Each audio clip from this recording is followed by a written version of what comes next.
রাজ্যের মুখ্যমন্ত্রী শুভেন্দু অধিকারীকে আমরা জানি ডেমন স্লেয়ার বা জায়ান্ট কিলার হিসেবে, কিন্তু এই জায়ান্ট কিলারদের যে লিস্ট, সেই লিস্টের মধ্যে কিন্তু এবার অর্থাৎ 2026-এর বিধানসভা নির্বাচনে আরও অনেকগুলো নাম যুক্ত হয়েছে। তাদের কথায় আমরা পরে আসব, কিন্তু আপাতত আমরা একজন জায়ান্ট কিলারের পাশে বসে রয়েছি, যিনি দমদম কেন্দ্র থেকে ভোটে জিতেছেন এবং একজন জায়ান্ট কিল করেছেন। অর্থাৎ ব্রাত্য বসু যেখানে দুর্গের একেবারে মাথায় বসেছিলেন, সেই ব্রাত্য বসুকে হারিয়ে যিনি আমাদের দমদম বিধানসভায় নির্বাচিত হয়ে বিধায়ক হয়ে আজকে দমদমের সাধারণ মানুষের সেবার জন্য এসেছেন, তিনি রয়েছেন আমাদের সঙ্গে। আমাদের সঙ্গে রয়েছেন অরিজিৎ বক্সী। আপনাকে স্বাগত জানাই বাংলোস্ফিয়ারে। নমস্কার। আপনাকে যেটা প্রথমেই জিজ্ঞাসা করব যে কোন মন্ত্রে আজকে এত বড় জায়ান্ট কিলার আপনি হয়ে উঠলেন? জায়ান্ট কিলার হতে হলে তো উল্টো দিকে একজন জায়ান্টকে থাকতে হয়।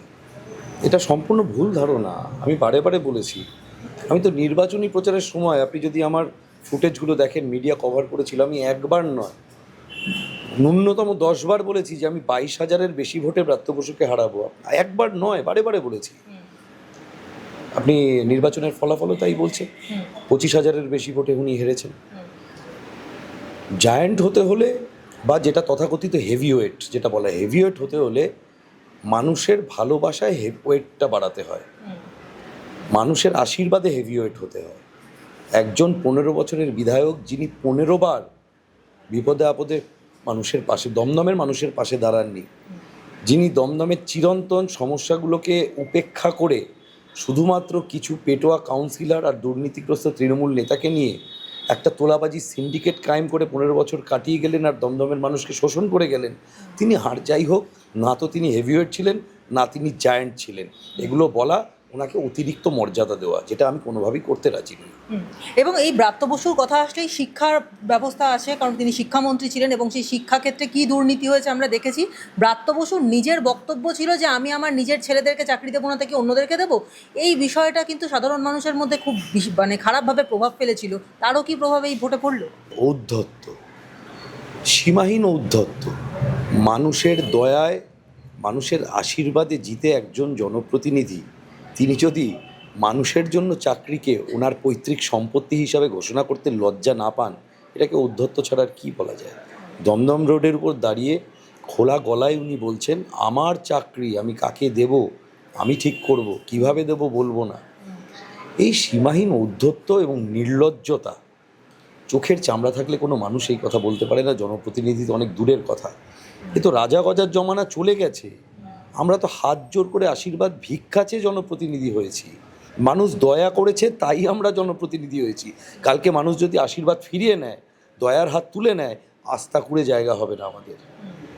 তো সুতরাং, এবং শুধু ব্রাত্য বসু নয়, তৃণমূলের সর্বস্তরের নেতাদের মধ্যে এই সীমাহীন ঔদ্ধত্য কাজ করছিল। আসলে তৃণমূল এবং ওনার সুপ্রিমো মমতা ব্যানার্জি, ওনারা ভেবে বসেছিলেন যে সায়েন্টিফিক ফলস ভোটিংয়ের প্রসেসটা ওনারা আবিষ্কার করেছিলেন, যে প্রত্যেকটা বুথে, আমি স্টাডি করে দেখেছি, আমার তো 277টা বুথ আছে দমদমে, আমি স্টাডি করে দেখেছি প্রত্যেক বুথে ঠিক 110 থেকে 135-এর মধ্যে একটা সংখ্যা ফলস ভোট এমবেড করে রাখা হয়েছে।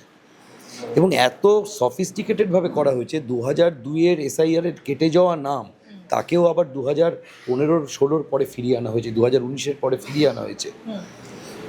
এরা ভেবেছিল যে চিরদিন এভাবেই নামগুলো ইলেকটোরাল রোলে থেকে যাবে এবং স্বর্গ থেকে নেমে এসে দেবদূতের মতো তেনারা বারে বারে ওনাদের ভোট দিয়ে যাবেন এবং ওনারা প্রতিবারে ড্যাং ড্যাং করে জিতে মানুষের সামনে দাঁড়িয়ে এই সমস্ত ঔদ্ধত্যের বচনভঙ্গি ঝাড়তেই থাকবেন। কিন্তু এটা বোঝেননি যে যদা যদা হি ধর্মস্য গ্লানির্ভবতি ভারত পরিত্রাণায় সাধুনাম বিনাশায়শ্চ দুষ্কৃতাম, দেবদূতেদের আবির্ভাব হয়। এবং এক্ষেত্রে ভারত সরকার এবং তার নিযুক্ত ইলেকশন কমিশন যে মুহূর্তে সঠিকভাবে কাজ করে পরিশুদ্ধ ইলেকটোরাল রোল বাংলার মানুষকে উপহার দিল, এদের সমস্ত জারিজুরি ভেসে গেল। আরেকটা বিষয় যে ভারত সরকারের অন্যান্য সমস্ত সরকারি খাতাপত্রে, কাগজপত্রে যেখানে আমরা ত্রিসিংহ মূর্তি দেখেছি, আমাদের বাংলায় একটু আলাদা, সেখানে ত্রিসিংহ মূর্তি ওপরে ছিল, তারপরে 15 বছর ধরে তার নিচে একটা ব ছিল, বিশ্ব বাংলার ব। এখন আমরা জানি যে মুখ্যমন্ত্রী মমতা বন্দ্যোপাধ্যায় বলেছিলেন যে এটা ডিজাইন তিনি নিজে করেছেন, যদি সরকারি কাজে কেউ মানে এটা যদি কেউ ব্যবহার করতে চায় করতে পারে। পরবর্তীকালে দেখা গেছে যে প্রোপ্রাইটার হিসেবে নাম রয়েছে অভিষেক বন্দ্যোপাধ্যায়ের। আপনাকে, আমি একজন আইনজীবী, আপনাকে এই হিসেবে জিজ্ঞাসা করবো যে এর জন্য তার বিরুদ্ধে কি কোনো মামলা হতে পারে বা তিনি কোনো শাস্তি পেতে পারে? এটা নিয়ে দীর্ঘ আইনি ব্যাখ্যা দেওয়া যায়, কিন্তু অত বড় ব্যাখ্যায় যাচ্ছি না, খুব ছোট করে বলছি। এটা একটা খুব বড় দুর্নীতির একটা ছোট্ট উপস্থাপনা। এই লোগোকে ইউজ করে বেঙ্গল গভর্নমেন্ট শুধুমাত্র যে এক্সপোর্ট রিলেটেড অ্যাক্টিভিটি করেছে তা না, সমস্ত কমার্শিয়াল অ্যাক্টিভিটিতে এই লোগোকে ইউজ করেছে। এবং আপনি জানেন, খুব সহজ, বেশি আইনের কথা না বলে সহজভাবে যদি আমরা বোঝাই, যে কোনো লোগো যে ইউজ করছে তার যে রয়্যালটিটা, সেই রয়্যালটিটা লোগোর ওনারশিপ যার কাছে তার কাছে যায়। স্বাভাবিকভাবেই পশ্চিমবঙ্গ সরকারকে সামনে রেখে তথাকথিতভাবে তার লোগো বলে প্রচার করে সেই লোগোর অরিজিনাল রয়্যালটিটা কিন্তু ঢুকেছে অভিষেক ব্যানার্জির অ্যাকাউন্টে। এবং মাথায় রাখতে হবে, এটা 2-4 কোটি টাকার বিষয় নয়। 10-12 বছর ধরে এই লোগোতে প্রত্যেক বছর 100 কোটি টাকার ট্রানজাকশনের রয়্যালটি জমা হয়েছে। এবং সেই রয়্যালটি কিন্তু এক্সচেকারের ঘরে নয়, ওয়েস্ট বেঙ্গল গভর্নমেন্টের এক্সচেকারের ঘরে নয়, অর্থাৎ রাজস্ব খাতে না গিয়ে ভাইপোর অ্যাকাউন্টে চলে গেছে। স্বাভাবিকভাবে this is nothing but an act of public money laundering. স্বাভাবিকভাবেই প্রকৃতভাবে যখন এর তদন্ত হবে, এই তদন্তের ট্রেল শুধুমাত্র অভিষেক ব্যানার্জি নয়, তাকে যে এই দুর্নীতি করতে অ্যালাউ করলো, অর্থাৎ ডাইরেক্ট এন্ডোর্স করলেন যিনি মুখ্যমন্ত্রী, তিনি পর্যন্ত এই ঘটনায় সমানভাবে অপরাধী। একটু এবার দমদমের প্রসঙ্গে আসি, যে দক্ষিণ দমদম এলাকায় অনেক কিছু দরকার, অনেক কিছু উন্নয়নের বাকি। রাস্তাঘাটের অবস্থা খারাপ, রাস্তাঘাটের পাশে যে পাবলিক চলবার জন্য ফুটপাথের অবস্থা খারাপ, জল জমার সমস্যা ইত্যাদি বহু প্রবলেম রয়েছে। এখন এই প্রবলেমগুলোকে এই 15 বছরে সেভাবে নজর দেওয়া হয়নি। আপনার কাছে প্রশ্ন হচ্ছে, প্রথম 6 মাসের মধ্যে আপনার কোনটা প্রথম মনে হচ্ছে যেগুলোকে সলভ করা দরকার? না, আপনি শুধু দক্ষিণ দমদম বললেন, দক্ষিণ দমদম শুধু নয়, দমদম পুরসভা এবং দক্ষিণ দমদম পুরসভা, দুটো পুরসভাতেই মানুষের যে নিত্যদিনের যে পরিষেবা তার বেহাল অবস্থা। আমি ছোটোখাটো উদাহরণ দিই, আপনি দক্ষিণ দমদম বললেন, আমি দমদম দিয়ে শুরু করি। দমদমে ভ্যাটগুলো যেখানে তৈরি করেছে এই পুরসভা, ভাবতে অবাক লাগে যে কোনো সভ্য জগতে এটা ভাবা যায় না। কনজেস্টেড লোকালিটি, তার মাঝখানে একটা ভ্যাট, মানে রাত্রিবেলা সেই পাড়ার বাচ্চাগুলো পর্যন্ত ঘুমাতে যাওয়ার আগে অবধি কাঁদে বিশ্রী গন্ধে যদি 2 ফোঁটা বৃষ্টি পড়ে। দক্ষিণ দমদম পুরসভায় একই অবস্থা। দক্ষিণ দমদম পুরসভার তো কিছু কিছু ওয়ার্ড আছে মানে সাংঘাতিক পরিস্থিতি, যেমন 5 নম্বর ওয়ার্ড, 4 নম্বর ওয়ার্ড, যেগুলো বাগজোলা খাল পার্শ্ববর্তী, 6 নম্বর। 1 ঘন্টাও না, আধ ঘন্টা যদি বৃষ্টি হয়, খালের নোংরা পচা জল পুরো ওয়ার্ডগুলোকে ভাসিয়ে দেয়।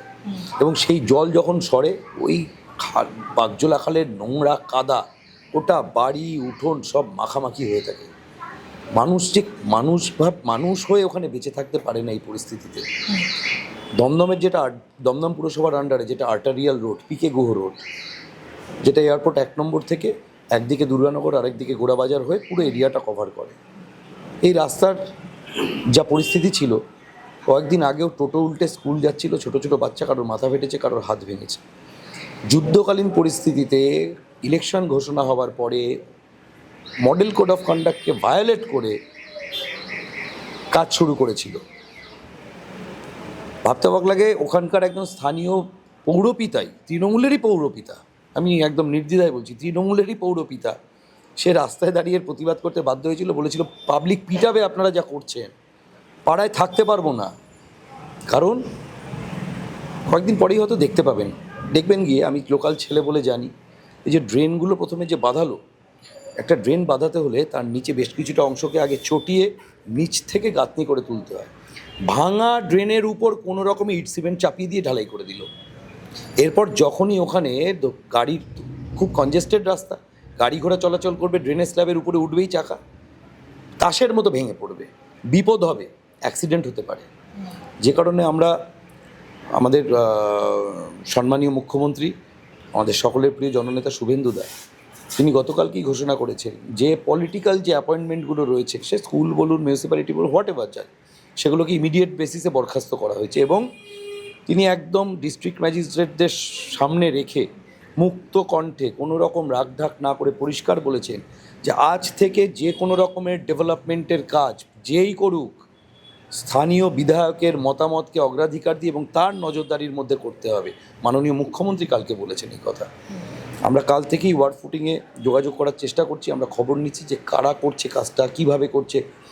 সমস্যা হচ্ছে এরা 15 বছর ধরে মানুষের সাথে বিশ্বাসঘাতকতা করার পর, চুরিচামারি করার পর কর্পূরের মতো গা ঢাকা দিয়েছে। আমি নিজে পরশুদিন দমদম পুরসভায় এদের সাথে দেখা করার চেষ্টা করেছিলাম, যারা পৌর প্রতিনিধিরা রয়েছেন, তাদের খুঁজে পাওয়া যাচ্ছে না। সমস্ত প্রজেক্টগুলোর ডিপিআরগুলো এরা স্যাংশন করেছে, এবং এদেরকে না পাওয়া গেলে এরা যে কী করে রেখেছে, কোন স্তর অবধি দুর্নীতিকে ডুবিয়ে রেখেছে এই সামগ্রিকভাবে এই দমদমের জনগণকে, এটা বোঝা খুব কঠিন হচ্ছে। কিন্তু বুঝবো আমরা অবশ্যই, যদি পৌর প্রতিনিধিকে না পাওয়া যায় আমরা ডিটেলডে ফাইলগুলো স্টাডি করব, কারণ সেগুলো তো মিউনিসিপ্যালিটি ছেড়ে যায়নি। আর যদি বেরিয়ে গিয়ে থাকে তাহলে মিউনিসিপ্যালিটির যে আধিকারিক তার দায়িত্বে ছিলেন তাকে জেলের ভিতরে ঢোকাবো আমরা।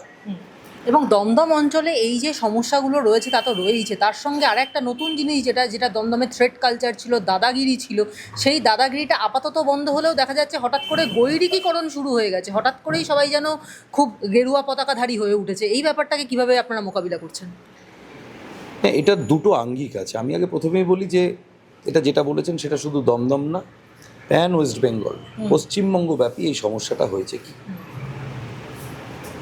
আমি বলছি, আমি কোনো ওয়ার্ডে যখন নির্বাচনী প্রচার করেছি, হয়তো সেই ওয়ার্ড থেকে 8 থেকে 10 জন কর্মী পেয়েছি, যারা আমার সাথে সকাল 8টা থেকে দুপুর 2টো অবধি হেঁটেছেন। সেই ওয়ার্ড থেকে এখন সংবর্ধনা দিতে আসছে 200 কর্মী। আমাকে সবার আগে জিজ্ঞাসা করতে হচ্ছে তাদের কোন পাতালে লুকিয়েছিলে। যখন আমি ব্রাত্য বসুর বিরুদ্ধে প্রচার করছিলাম আর বাইক বাহিনী ঘুরে ঘুরে আমাদের গালাগালি করছিল, থ্রেট করছিল, কোন পাতালে লুকিয়েছিলে? কই, কেউ তো পাশে এসে দাঁড়াওনি।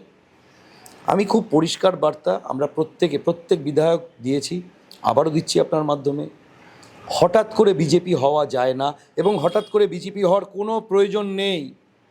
সবার রাজনীতি করার প্রয়োজন নেই, সবার বিজেপি করার প্রয়োজন নেই। বিজেপি সেলফ সাফিসিয়েন্ট, যা ছিল তাই নিয়ে লড়ে আজকে ক্ষমতায় এসেছে। যে কর্মীরা রোদে ভিজেছেন, রোদে পুড়েছেন, বৃষ্টিতে ভিজেছেন প্রার্থীর পাশে, যে কোনো প্রার্থীর পাশে, তারাই বিজেপিতে অগ্রাধিকার পাবেন। কেউ যদি মনে করেন 200 ছেলে দেখিয়ে টোপকে সামনে চলে আসবো, টপকাতে তো দেবই না, টোপকে গারদের পিছনে যাবেন। তোলাবাজির কথা বললেন, সার্বিকভাবে আমরা প্রশাসনকে খুব স্ট্রিক্ট ডাইরেকশন দিয়ে রেখেছি। সম্মানীয় মুখ্যমন্ত্রীও বারে বারে বলেছেন, এবং আমরাও প্রত্যেক যারা মানুষের আশীর্বাদে বিধায়ক হয়েছি, আমরাও প্রশাসনকে বলেছি, বিজেপির নাম করে কোনো রকম কেউ তোলাবাজির চেষ্টা করলে, কোনো ব্যবসায়ীকে এক্সটর্ট করার চেষ্টা করলে, বা কোনো জায়গা থেকে জোর করে কোনো কিছু সুবিধা আদায়ের চেষ্টা করলে ইমিডিয়েট বেসিসে অ্যাকশান নিতে হবে। শ্রীঘরে তার জায়গা হতে হবে। তারপরেও আমার 2-4 জায়গায় কানে এসেছে যে দমদমের খুব কমই 2-3টে ওয়ার্ড থেকে আমার কাছে গতকালকে খবর এসেছে যে কিছু হঠাৎ বিজেপি তারা স্থানীয় কিছু প্রমোটার বা ব্যবসায়ী এদেরকে গিয়ে তোলাবাজি করার কিছু চেষ্টা করছেন। আমি তাদেরকে খুব স্পষ্টভাবে আপনাদের মাধ্যমেই জানাচ্ছি, ভদ্র ভাষায় বলছি, আমি শিক্ষিত, মার্জিত, রুচিসম্মত লোক বলি নিজেকে মনে করি, তাই ভদ্রভাবে বলছি। কিন্তু অভদ্র হতে আমার খুব বেশিক্ষণ সময় লাগে না। আমার নির্বাচনের সময় অনেকেই বলতো এ তো কম্বো প্যাক, যেখানে যেরকম সেখানে সেরকম। তাই খুব সহজ ভাষায় বলছি, ভদ্রভাবে বলছি, শুধরে যান। কোনো রকম কাউকে, কোনো ব্যবসায়ীকে বা কোনো মানুষকে উত্ত্যক্ত করার, তোলাবাজি করার, পয়সা তোলার চেষ্টা করবেন না। 2-3 দিন দেখব, যদি ভদ্র ভাষায় না বোঝেন, ঠিক যে ভাষায় বোঝেন তার থেকে বেশি কঠিন ভাষায় বোঝাবো, এটা তাদেরকে আমি এখান থেকেই জানিয়ে দিচ্ছি। এই দমদম অঞ্চলে একসময় অনেক ভালো ভালো স্কুল ছিল, যেমন কুমারাশুতোষ, যেমন প্রাচ্যবাণী মন্দির, এই স্কুলগুলো, হ্যাঁ, এখন এই স্কুলগুলোর অনেকগুলো আছে যেগুলো একেবারে বন্ধ হয়ে গেছে। বাপুজি বিদ্যা মন্দির উঠে গেছে, এবং এই প্রাচ্যবাণী মন্দির বয়েজ অথবা কুমারাশুতোষ ব্রাঞ্চ, এগুলোর অবস্থা খুব সঙ্গীন। এখন কি মনে হচ্ছে, এগুলোকে আবার নতুন করে সরকারি স্কুলে ছাত্রছাত্রীদেরকে ফিরিয়ে আনা যাবে? নতুন করে দমদমের এই স্কুলগুলো উন্নয়নের জন্য কিছু ভাবছেন? আমার অবাক লাগে ভাবতে যে একটা দলের নেতাদের, আমি কর্মীদের দোষ দেব না, কর্মীরা খারাপ হয় নেতাদের মানসিকতার জন্য, নেতারা খারাপ, তারা রোল মডেল সেট করে দেয়, কর্মীরা সেটাকেই ফলো করে। একটা দলের নেতাদের মানসিকতা কত খারাপ হলে একটা বন্ধ হয়ে যাওয়া স্কুলের সামনের অংশটাকে ভ্যাটে পরিণত করা যায় বলুন তো? কত কিছুই তো করা যেতে পারতো, কিছু না হোক একটা স্পোর্টসের কোচিং ক্যাম্প করা যেতে পারতো। আপনি 17 নম্বর ওয়ার্ড দক্ষিণ দমদম পুরসভার দেশবন্ধুনগর যে বিদ্যাপীঠ, এককালের নাম করা স্কুল, কত ভালো ভালো স্টুডেন্ট, ছাত্র, অফিসারেরা বেরিয়েছে, সেটা সামনের কম্পাউন্ডটাকে পুরসভার ভ্যাট বানানো হয়েছে। মানে যেমন শিক্ষামন্ত্রী ছিলেন, বেসিক্যালি ওনাকে শিক্ষামন্ত্রী না বলে ভ্যাট মন্ত্রী বলা উচিত, মানে শিক্ষা ব্যবস্থাটাকে উনি ভ্যাটে পাঠিয়ে দিয়ে গেছেন। খুব দুঃখ লাগে স্কুলগুলোর অবস্থা দেখলে। এখন দেখুন, এটা তো বিষয় যে স্কুল শিক্ষা, এই বিষয়টা শুধুমাত্র একজন বিধায়কের নিয়ন্ত্রণাধীনে থাকে না, এটা অনেক বড় চ্যাপ্টার, অনেক বড় ডিপার্টমেন্ট। স্কুল শিক্ষা দপ্তরেরও এখানে সঙ্গত প্রয়োজন। আমি বলেছি বারে বারে যে দমদম অঞ্চলে খুব কম করে হলেও শতাধিক স্কুল বন্ধ হয়ে পড়ে রয়েছে। আমি বিধায়ক হিসাবে একটা প্রচেষ্টা আমার তরফ থেকে, যেটা আমি খুব তাড়াতাড়ি করব। এদের মধ্যে এই যে নামগুলো আপনি বললেন, এগুলো তো খুব উল্লেখযোগ্য স্কুল, এদের নাম সবাই জানে, খুব ভালো স্কুল ছিল, একসময় মধ্যশিক্ষা পর্ষদের এরা স্কুল ছিল। এরকম 4টে বা 5টা স্কুলকে নিয়ে আমরা যদি একটা পাইলট প্রজেক্ট করতে পারি, 4-5 জন অঞ্চলের বা অঞ্চলের বাইরের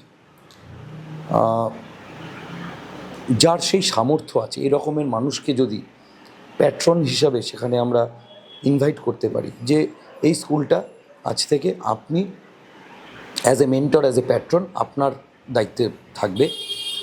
আপনি চাইলে এই স্কুলের সাথে আপনার যদি প্রয়াত মাতা পিতার নাম জুড়তে চান সেটাও করতে পারেন। এটা আমাদের প্রস্তাব। অবশ্যই আমি বারে বারে বলছি, এগুলো স্কুল শিক্ষা দপ্তরের অনুমোদন সাপেক্ষ। যিনি মন্ত্রী হবেন স্কুল শিক্ষা দপ্তরের, তার অবশ্যই তার অনুমতি লাগবে। কিন্তু এটা আমাদের তরফ থেকে প্রস্তাব যাবে যে এই ধরনের প্যাট্রনদের, 4-5 জন প্যাট্রনকে যদি আমরা 4-5টা স্কুলে অ্যাসোসিয়েট করে আমরা একটা পাইলট প্রজেক্ট রান করাতে পারি, যে তাদের মাধ্যমে এই স্কুলগুলোর পাবলিক প্রাইভেট পার্টনারশিপ মডেলে, পিপিপি মডেলে রেনোভেট করিয়ে সায়েন্টিফিক নতুন কারিকুলাম, এনসিইআরটি কারিকুলাম ফলো করে, দরকার হলে ইংলিশ মিডিয়াম হলে, কারণ আমাদের দমদমে উচ্চ শিক্ষিত ছেলেমেয়ের কোনো অভাব নেই। আপনি যে কোনো পাড়ায় যাবেন, 4 থেকে 5 জন খুব ভালো উচ্চশিক্ষিত, ইংরাজি বলায় দক্ষ ছেলেমেয়ে পেয়ে যাবে। তাদেরকে একটা উপযুক্ত সাম্মানিক দিয়ে তাদেরকে যদি আমরা এঙ্গেজ করতে পারি শিক্ষক হিসাবে, এইভাবে যদি আমরা 4-5টা স্কুলকে আপাতত চালু করে ডাউন দ্য লাইন 2 বছর 3 বছর চালিয়ে যদি দেখি এই পাইলট প্রজেক্টটা সাকসেস হলো, তাহলে এই মডেলে আমরা অন্যান্য স্কুলগুলিকেও আস্তে আস্তে ধীরে ধীরে ইনক্লুড করতে পারি। কিছু তো একটা করতে হবে। এইভাবে তো নিম্নবিত্ত পরিবারের লোকেরা দিনে খেতে পাচ্ছে না, অথচ মাসে গিয়ে 4-5 হাজার টাকা, 10 হাজার টাকা বাচ্চার স্কুলের ফিস মেটাবে, এটা হতে দেওয়া যায় না।